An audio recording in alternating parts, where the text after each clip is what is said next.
And we're back for Song Mina now.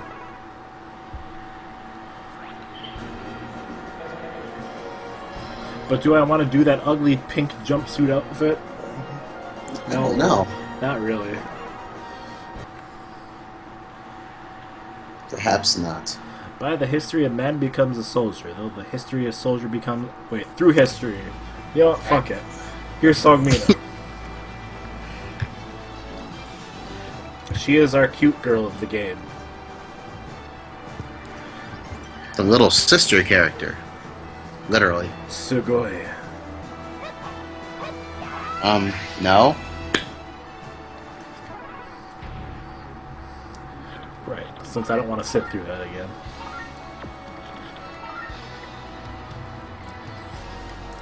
Right, Song Mina, age 16, born November 3rd.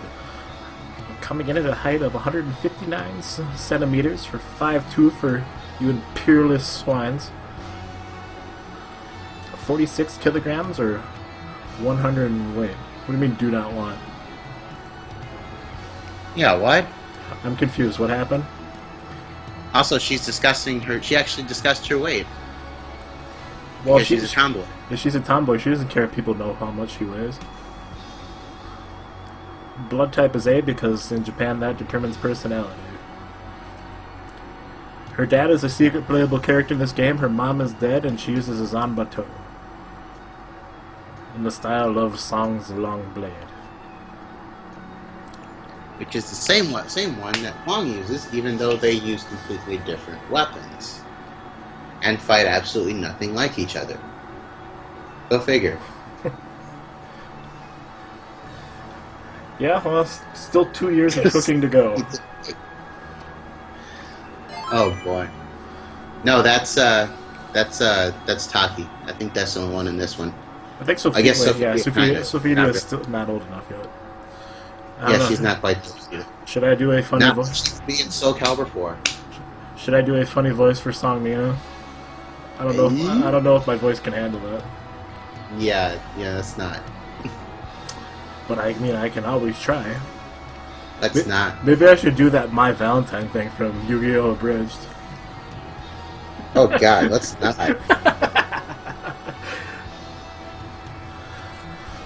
Leave me alone, father. I'm determined to find the sword. Song Mina struggled against her father's grip as she tried to leave his school at Chi Mountain in Korea. And her dad was all like, "Stupid girl, get back inside now." Actually, I kind of like Usagi's suggestion there. Well, I was trying to soundboard. Yeah. Temperamental teenager. You treat me like I'm a baby. I'm doing this for our country. Oh. Having been born into a strict family of martial arts teachers, Mina grew up surrounded by weapons. She has excellent knowledge of martial arts and her horse sword technique is superior to even her father's. However, because of her cute look, she has been teased by the neighborhood boys and treated like a girl.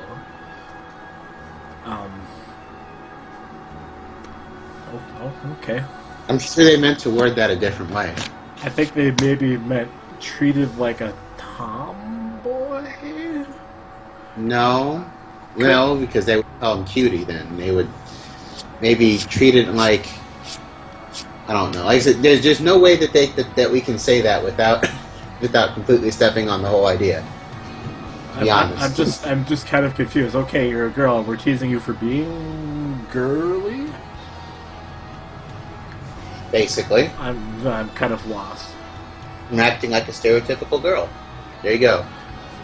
Okay. Or I teasing guess. like stereotypical. You're acting like a stereotypical girl who happens to be carrying around a pole arm. Yeah, seriously, why would you pick on that person? Because kids will be kids. Kids will get sliced in half. If you ever call me cutie again, I'll beat you with something harder than this stick. Phrasing. I'm an adult. I am an adult. There were a lot of beaten boys in Mina's neighborhood. Oh boy. I like how it's just cuts right to it. Pretty much. Her father, Han Myung, taught her to be well-disciplined and always to be faithful and true. She grew up healthy and strong. Han Myung thought she's strong-willed, but it's alright if she stays here and obeys me. So... Let's just, let's... A product of the time period, I guess. Yep. In Korea. However, an independent girl has other thoughts in her mind, like leaving home and beating people up with weapons. Oh, shit, right. I also forgot to change the image again. Good job. Like, I thought about it immediately when I changed characters, and then it was like... I started talking and I totally forgot. I'm sorry. I probably should have reminded you too. There we go. Fuck it, I'll just leave it there for real this time.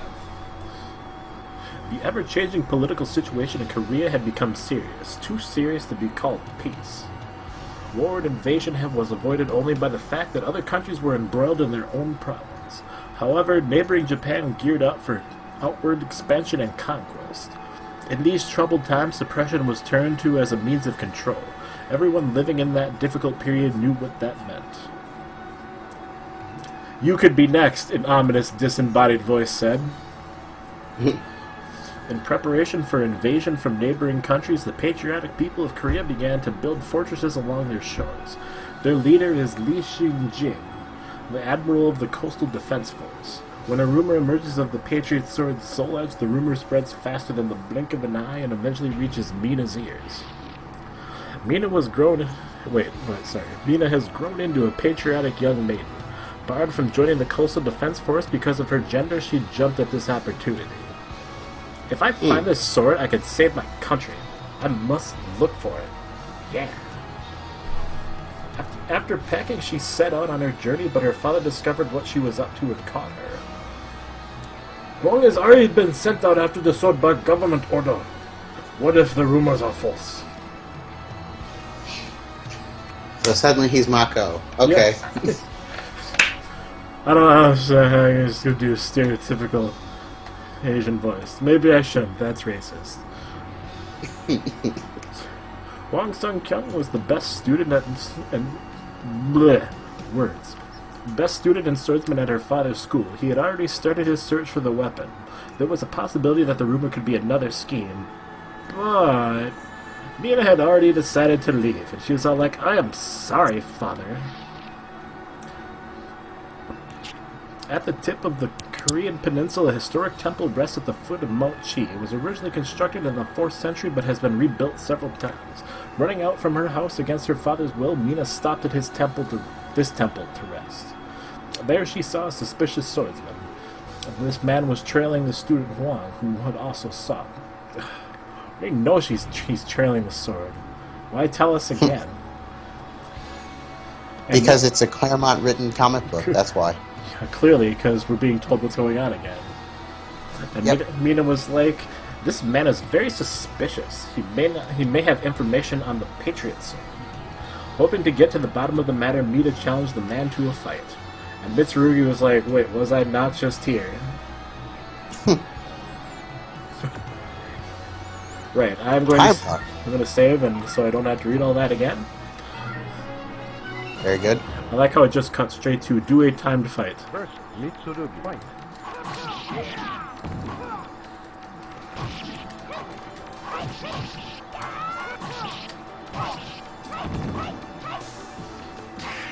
I don't know. I always found Claremont's method of writing pretty hilarious. Just amazingly wordy, always repeating things, phony accents. Which, you know, I'm half, you know, on the accents, because on one hand, it helps me envision what that character should sound like, and it means that it's going to be harder for me to, you know, confuse one character for another. But still. Also, people refer to themselves in the third person. Yes. Also, they have to remind you of a specific trait every single time that the situation comes up. I have to hit them with my optic bolts that I'm very, you know, that I don't know if I can control without my visor. My ruby quartz glasses. Oh no, I lost my ruby quartz visor. I don't know if I can control my beams. It's like, come on. Mina overcame Mitsurugi, but before she could get information about the Patriot Sword from him, and she was all like, "Oh, my father approaches. I can't stay here." Leaving Mitsurugi there, she quickly ran away. All the way to Japan. She's got some legs on her. Seung Mina does not skip leg day. And then arriving in the middle of Japan, Seung Mina was like, I think I might have lost him. The shrine on Omi Isle is surrounded by bamboo. It was built for the purpose of containing horrible fury demons. It is said that in the shrine rests a weapon capable of manipulating the human spirit. I wonder who we're gonna fucking fight here. Oh no. I predict Rock or Valdo. I wonder if it could be the Patriot Sword. Traveling to Japan, Mina set off for the shrine. And was like, gee, Scoob, there's something creepy here. She arrived in Omi and approached the haunted shrine. Suddenly, something burst from the shrine.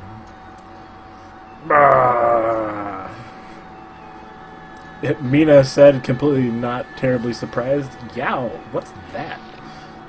And it's Rock, unsurprisingly. Of course. Jesus. Rock is kind of dumb. First, Rock, fight.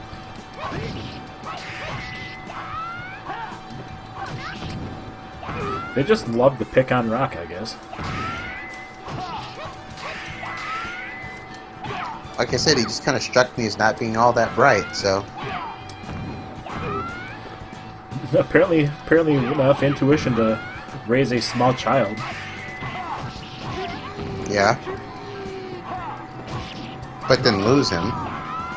And then possibly die between like Soul Calibur 3 and 4. Maybe. Actually, wasn't he in 5? No, I don't think he was. Astaroth was. Ah. Which is like Rock, but not.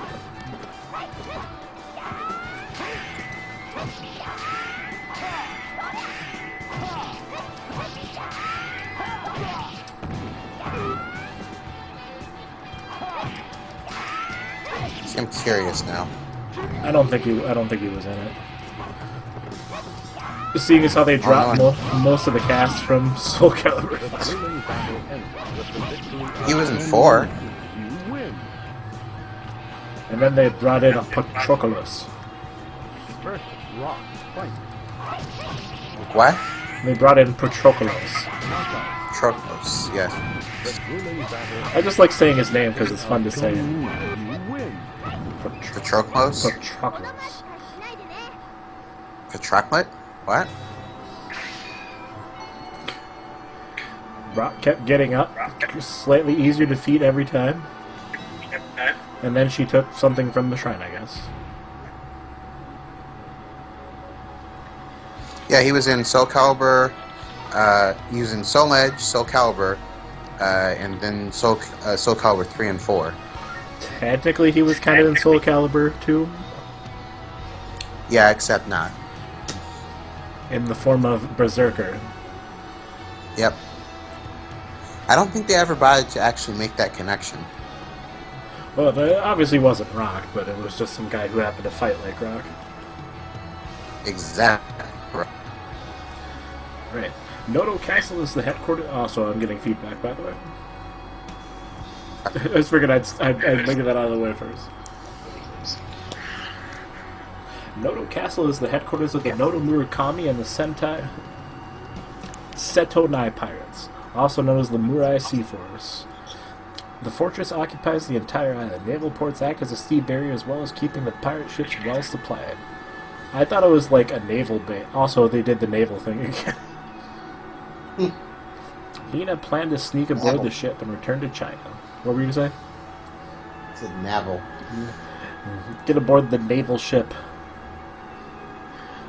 It's just the commander at the seaport doing snorting lines of coke off somebody's stomach. Like, yeah, this is a naval port. What do you think I'm snorting this coke out of? When she reached Noto Castle, she found the pirates were at sea. Seeking lodging, she snuck onto the castle. There she encountered a female ninja. Taki is really super bad at that ninja thing. Here comes your titties, Usagi. I want the weapon you stole from the shrine, the ninja said. Go away, it's totally mine now. Taki is a ninja whose specialty is demon hunting, and not infiltration, espionage, or stealth whatsoever. Nope. She is super bad at it. Always with the energy consumed. You know what? Fuck it. I don't even care if it consumes energy anymore. I've just hit that point where it's like it's not going to matter in the long run. Nope. Especially if you're beating the stage in a short period of time anyway.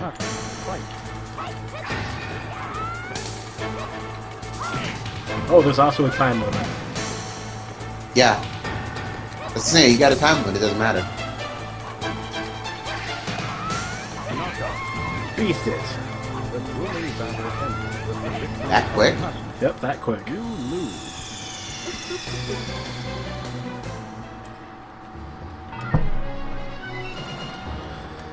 Just get right back to it. First time. Fight.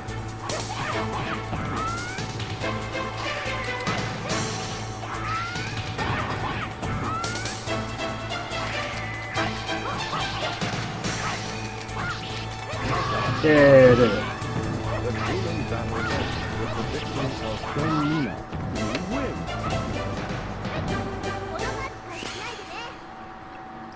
Those are also some really heavy stomps, so she can make that noise. Mina defeated Taki after a fierce fight that took about 30 seconds. The guy who translated this, really needed to handle the weapons a little bit better. She took the long-handled sword from Noto Castle's weapons store and jumped on a ship and headed for China, so she paid for it? You just took it. Stayed blank. Well, she took it from the store. Somebody had to have been manning the store. That thing is weak as shit. Weapons store doesn't mean like an actual store. It could just mean there's storage of weapons. Well, I know, but they would have said storage or something.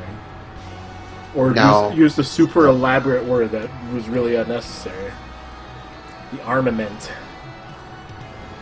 Since when has anything in this game been consistent as far as the story is concerned? Absolutely never. Right, exactly. My point. The gorge Sankyo is located in the middle reaches of the Yangtze. I cannot read. That's my problem. I literally just cannot read. Slow down. Take it easy. Blah blah blah river in China. Nina boarded a raft that would take her down the Yangtze.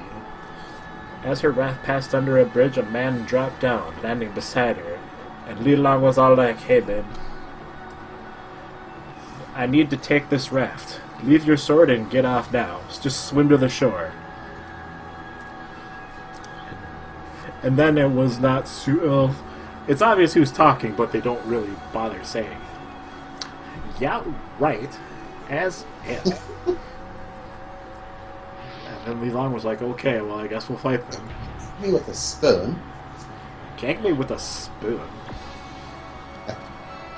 More throws. First, Joy. Li Long. Fight. It's usually Li Long, too, I notice.